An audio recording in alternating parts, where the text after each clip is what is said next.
अस्सलाम वालेकुम दोस्तों, अज तुहाडे वास्ते माशाल्लाह मक्खी चीना बकरा लिया बड़ा क्वालिटी वाला माशाल्लाह चेक कर तो माशाल्लाह बहुत ज़बरदस्त बगल नकौड़ा माशाल्लाह चेक कर चंगे माशाल्लाह बगल नकौड़े चे माशाल्लाह तो बिल्कुल तोते फेस है मुड़वे सिंह तो कन्ना की चौड़ाई भी वेख रहे कितना प्यारा माशाल्लाह बकरा ही ने पिया तो झालर वेखो माशाल्लाह चंगी झालर है थले तक झालर और डबल हड्डी दे विच माशाल्लाह तो पिछले मुड़वे सिंह तो माशाल्लाह नकौड़ा फेस चेक कर चंगी वेल चे पिया तो बहुत ज़बरदस्त उम्र जी है भी भाई यदि सिर्फ 3 महीने क्यों कोई गलत बयानी नहीं करनी भी आखते जी 7-8 महीने नहीं भाई जी 3 महीना का माशाल्लाह इन्हें बकरा ही नहीं पिया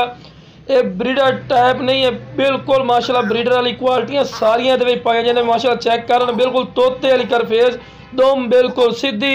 ए प्लस क्वालिटी का तो चारा भी खवा के भी गई सा लो जनाब कि माशाल्लाह चारा वगैरह खमदा सेहतमंद और माशाल्लाह एक्टिव है पिया बहुत ज़बरदस्त माशाल्लाह क्वालिटी का बकरा ने जो भाई इंशाल्लाह लवण की कोशिश करता इंशाल्लाह नंबर स्क्रीन पर चलता पिया होना उस पर रबता कर लो इंशाल्लाह फुल प्यार मुहब्बत उसी तो माशाल्लाह तुम चेक कर रहे माशाल्लाह कोई लंगड़ा लूला ना उसी सेहतमंद।